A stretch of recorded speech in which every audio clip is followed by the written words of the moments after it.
तो बेटा आज की हमारी रिएक्शन है स्क्रब सिंथेसिस।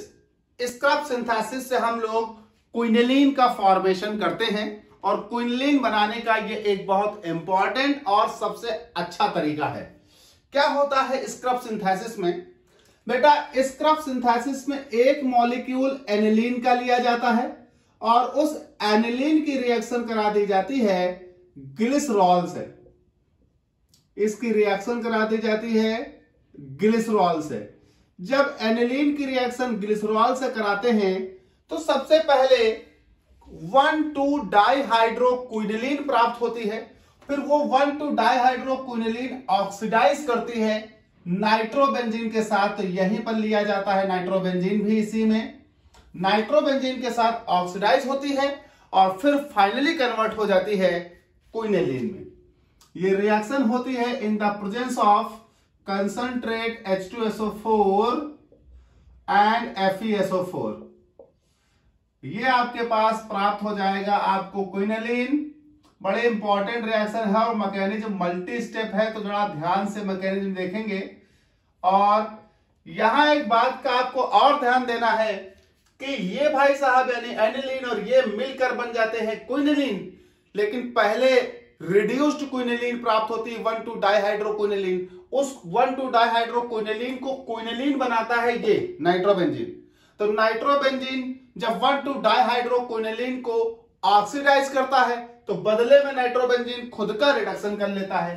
तो ये नाइट्रोबेंजीन रिड्यूस होकर लास्ट में बन जाती है एनिलीन।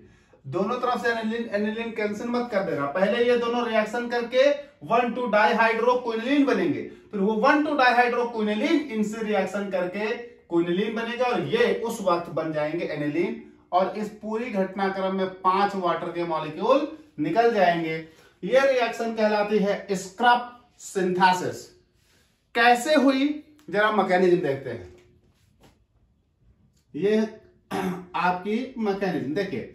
सबसे पहले स्टेप में हम ग्लिसरॉल लेते हैं। मल्टी स्टेप प्रोसेस है तो सबसे पहले स्टेप में हम ग्लिसरॉल लेते हैं और थोड़ा हम इसे ओपन करके लिख रहे हैं इस तरह से। ये हो गया CH2OH, ये हो गया CHOH और ये हो गया CH2OH। आप जैसे ही इसको कंसंट्रेट H2SO4 और FeSO4 के साथ हीट करोगे, कंसंट्रेट H2SO4 और FeSO4 के साथ हीट करोगे, 2 मॉलिक्यूल वाटर के लॉस हो जाएंगे। यहां से एक वाटर का मॉलिक्यूल मैं यहां से निकाल देता हूं, ये हो गया, और एक वाटर का मॉलिक्यूल मैं यहां से निकाल देता हूं, ये हो गया। 2 वाटर के मॉलिक्यूल लॉस हुए और 2 वाटर के मॉलिक्यूल लॉस होने के बाद ये देखिए क्या बना। ये CH2 बचा, दिस, ये हो गया डबल बॉन्ड, ये आ गया C, इसका H भी गया, OH भी गया, ये हो गया डबल बॉन्ड फिर से, ये हो गया CH, ये हो गया OH। ये अनस्टेबल है क्योंकि ये इनॉल फॉर्म है। जिस कार्बन पर OH उसी कार्बन पर डबल बॉन्ड, तो 1 2 3, तो माइग्रेशन ऑफ H होगा यानी टॉटोमराइजेशन। ये हो जाएगा टॉटोमराइजेशन। टॉटोमराइजेशन के बाद आपको प्राप्त होगा एक्रोलीन। टॉटोमराइजेशन के बाद आपको प्राप्त होगा, ये अनस्टेबल था, एक्रोलीन। ये आपका हो जाएगा CH2 double bond CH, H ऊपर गया, सिंगल बॉन्ड CHO, इसको बोलते हैं एक्रोलीन। अब ये एक्रोलीन अटैक करेगा एनिलीन पर। तो जरा देखें दूसरा स्टेप। ये आपकी हो गई एनिलीन, थोड़ा रीअरेंज करके लिखा तो ये लिखा मैंने एनिलीन। एनिलीन पर लेकर आए एक्रोलीन को अटैक कराने, तो ये हो गया एक्रोलीन। ध्यान से देखिएगा, CH2 double bond CH, single bond CH और double bond O। Now this is acrolein. थोड़ा रीअरेंज किया, CH2 double bond CH, single bond CHO। देखिए होगा क्या, double bond single bond double bond, double bond single bond double bond, resonance है तो ये bond टूटेगा, ऊपर यहां आएगा माइनस, यहां आएगा प्लस। इस प्लस को न्यूट्रलाइज करने के लिए ये बॉन्ड टूटेगा पीछे, यहां आएगा प्लस, इस प्लस पर अटैक कर देगा इस एनिलीन का लोन पेयर, तो जो प्लस यहां आना था वो नाइट्रोजन पर आ जाएगा। तो ये मेरे पास बनेगा, नाउ ये मेरे पास बनेगा, ये हो गई आपकी एनिलीन, ये हो गया एन, इस पर 2 H हैं, 1 और 2, इसने अटैक किया इस CH2 पर, तो ये हो गया CH2, ये हो गया सिंगल बॉन्ड, ये हो गया सिंगल बॉन्ड CH, ये वाला हो गया बेटा डबल बॉन्ड, तो ये हो गया डबल बॉन्ड, ये हो गया CH और ये हो गया सिंगल बॉन्ड O-। बेटा इस नाइट्रोजन के लोन पेयर ने जब इस कार्बन पर अटैक किया था, ये यहां बॉन्ड बना, तो यहां आ गया है प्लस, ट्रांसफर होकर जो प्लस यहां आ रहा था वो इनके अटैक करने के कारण यहां आ गया। नाइट्रोजन के प्लस को न्यूट्रलाइज करने के लिए एक बॉन्ड तोड़ेंगे, और जैसे नाइट्रोजन के प्लस को न्यूट्रलाइज करने के लिए बॉन्ड तोड़ेंगे, नाइट्रोजन पर आएगा माइनस, H पर आएगा प्लस, नाइट्रोजन का माइनस नाइट्रोजन के प्लस को न्यूट्रलाइज कर देगा, जो H पर प्लस आएगा वो H का प्लस ले लेगा, ये वो भी न्यूट्रलाइज, यानी ऑक्सीजन भी न्यूट्रलाइज और नाइट्रोजन भी न्यूट्रलाइज। ये बन जाएगा आपका दिस, ये हो जाएगा NH, ये हो जाएगा CH2, ये हो जाएगा CH, ये डबल बॉन्ड, ये हो जाएगा CH, ये हो जाएगा OH। अब जरा देखिए, ये फिर से इनॉल फॉर्म बना है, जिस कार्बन पर OH उसी कार्बन पर डबल बॉन्ड, ये इनॉल फॉर्म फिर से अपने आप को रीअरेंज करेगा, टॉटोमेराइजेशन में ले जाएगा। टॉटोमेराइजेशन, आपको मालूम इनॉल फॉर्म से कीटो फॉर्म ज्यादा स्टेबल होती है, तो ये जाएगा टॉटोमेराइजेशन में। कैसे? डबल बॉन्ड यहां H नीचे, तो ये मेरे पास हो जाएगा दिस, ये हो जाएगा NH, ये हो जाएगा CH2, ये बेटा सिंगल बॉन्ड CH, ये बेटा सिंगल बॉन्ड CH, और ये ऊपर हो गया डबल बॉन्ड O। जैसे ही बॉन्ड ऊपर गया H नीचे आया, तो ये CH हो गया CH2। नाउ ये बन गया। तो इसके बाद जरा देखें, अब यहां पर रिंग का फॉर्मेशन होगा। तो रिंग का फॉर्मेशन के लिए जरा देखिए, नीचे अगर दिख रहा है तो नीचे लिखते हैं, नहीं तो ऊपर लिखते हैं, दिख रहा है नीचे। तो ये होगा बॉन्ड का फॉर्मेशन। देखिए क्या होगा, कार्बन ऑक्सीजन की इलेक्ट्रोनेगेटिविटी का डिफरेंस है, बॉन्ड टूटेगा ऊपर की ओर, जैसे बॉन्ड ऊपर की ओर टूटेगा, यहां आएगा माइनस, यहां आएगा प्लस, और जैसे यहां प्लस आएगा ये बॉन्ड टूटेगा ऊपर की ओर। कैसे टूटेगा ऊपर की ओर, ये जरा यहां से देखो, नाइट्रोजन के लोन पेयर बॉन्ड बनाएंगे, क्योंकि जैसे ये लोन पेयर बॉन्ड बनाएंगे ये बॉन्ड टूटेगा ऊपर की ओर यहां माइनस, और इनका माइनस इनके प्लस पर अटैक कर देगा। ये फिर से समझ लो, नाइट्रोजन का lone pair single pair double bond, lone pair single bond double bond, resonance है, लोन पेयर से बॉन्ड बनेगा, ये बॉन्ड टूटेगा ऊपर, इस कोने पर आएगा माइनस। इलेक्ट्रोनेगेटिविटी डिफरेंस है कार्बन ऑक्सीजन के बीच, कार्बन ऑक्सीजन का बॉन्ड टूटेगा, कार्बन पर आएगा प्लस, ऑक्सीजन पर आएगा माइनस। अब इस कार्बन पर आया हुआ माइनस इस कार्बन पर आए हुए प्लस के साथ बॉन्ड बना लेगा। ये आपके पास बनेगा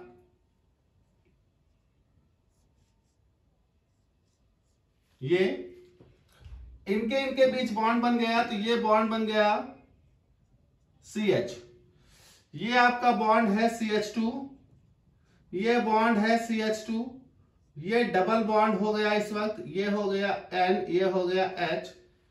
इन्होंने इलेक्ट्रॉन दिए तो इन पर आया प्लस, इन दो बॉन्ड्स पर कोई फर्क नहीं पड़ा, ये आ गया O निगेटिव, ये आपकी रिंग बन गई। जरा गौर करिए, आपको मालूम है कि जब ये ऑक्सीजन और कार्बन का बॉन्ड टूटा था तो यहां आया था प्लस, यहां आया था माइनस, यानी इस रिंग पर इस प्लस ने अटैक किया है, इसका मतलब इसने प्लस ने इस रिंग पर जुड़ा है, प्लस इस पर जुड़ा है मतलब इलेक्ट्रोफाइल जुड़ा है। और बेंजीन पर जब कोई इलेक्ट्रोफाइल जुड़ता है तो वहां से तुरंत एक इलेक्ट्रोफाइल निकलता है। तो यहां पर एक इलेक्ट्रोफाइल कौन होगा, इलेक्ट्रोफाइल ऑफ कोर्स होगा H, दिस। अब देखिए इस H के तोड़ते ही आपकी सारी प्रॉब्लम सॉल्व हो जाएंगी।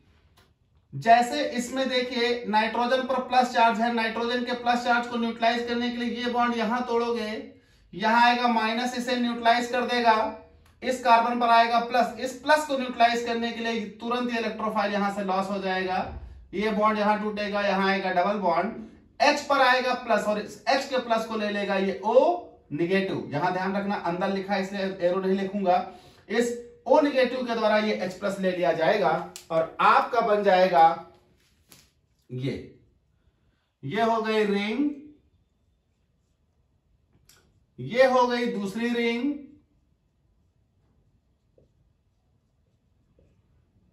ये न्यूट्रलाइज हो गया, ये आ गया double bond double bond double bond और ये हो गया OH। फिर से देखें, नाइट्रोजन के पॉजिटिव चार्ज को न्यूट्रलाइज करने के लिए ये बॉन्ड यहां तोड़ा, जैसे ये बॉन्ड यहां तोड़ा यहां आया माइनस, न्यूट्रलाइज हो गया, इसके ऊपर मौजूद प्लस, इस कार्बन पर आ गया होगा बॉन्ड टूटने के बाद प्लस, और जैसे बॉन्ड टूटने के बाद प्लस आया होगा, इस प्लस को न्यूट्रलाइज करने के लिए आपने ये इलेक्ट्रोफाइल रिमूव किया, जैसे बॉन्ड को नीचे तोड़ा, इस कार्बन पर माइनस, इस कार्बन पर पहले से था प्लस, मिलकर बना लेंगे डबल बॉन्ड, ये H प्लस निकला, H प्लस चला गया O माइनस के पास, ये हो गया OH। There is a loss of water molecule, there is a loss of water molecule. तो होगा क्या, इसका एक H खोल कर लिख लेता हूं मैं, ये यहां पर वाटर मॉलिक्यूल लॉस होगा। देखिए ये बॉन्ड टूटेगा ऊपर की ओर, जैसे ये बॉन्ड टूटेगा ऊपर की ओर, यहां आएगा माइनस, यहां आएगा प्लस, और ये बॉन्ड टूटेगा, ये यहां आएगा माइनस, यहां आएगा प्लस, ये प्लस और माइनस मिलकर डबल बॉन्ड और ये बना लेंगे वाटर। तो ये मैं इधर लिख देता हूं, तो ये निकल गया H2O, ये मैं थोड़ा इसे शॉर्ट किए देता हूं, ये आपका हो गया टॉटोमेराइजेशन, ये बन गया एक्रोलीन, ये आपका इधर प्रोडक्ट बन गया। लेकिन ये वो प्रोडक्ट बना जिसकी हम बात कर रहे थे, डाइहाइड्रो वाली, दिस। तो ये हमारे पास वाटर लॉस हो गया, ये आ गया डबल बॉन्ड, आप इसे चाहें तो CH लिख लें, ये भी आपका CH है,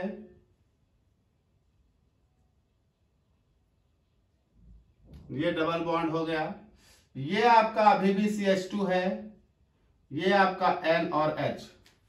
तो ये आपका प्रोडक्ट आया वाटर लॉस होने के बाद।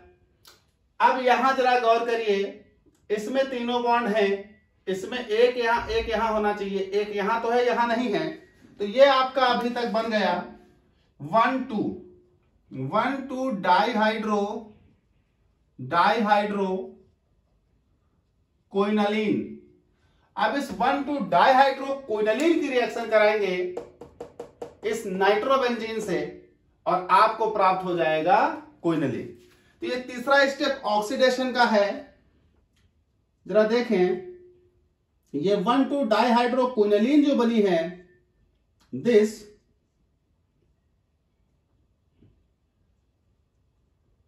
ये 1,2 डाइहाइड्रो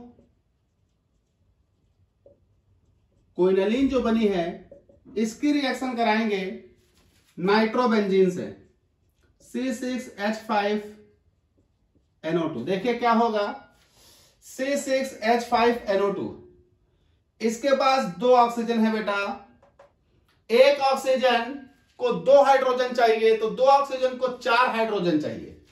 यहां से एक हाइड्रोजन हम निकालेंगे, तो जब यहां से एक हाइड्रोजन और एक हाइड्रोजन हम निकालेंगे तो हो जाएंगे 2 हाइड्रोजन, एक ऑक्सीजन को 2 चाहिए, तो अगर ये 2 मॉलिक्यूल ले लें तो यहां से 4 हाइड्रोजन निकल जाएंगे, 2 ऑक्सीजन का काम। लेकिन 2 ऑक्सीजन निकलने के बाद नाइट्रोजन को भी 2 H चाहिए एनिलीन बनने के लिए, तो ये लेंगे 3 मॉलिक्यूल, 3:1 के रेशियो में रिड्यूस होता है, ये आपका रिड्यूस होगा। तो देखिए एक H, अब 3 है तो ये 2 मिलाकर 3 दूनी 6 H निकल गए। तो 6 H निकल गए तो ये आपकी तीनों बन गई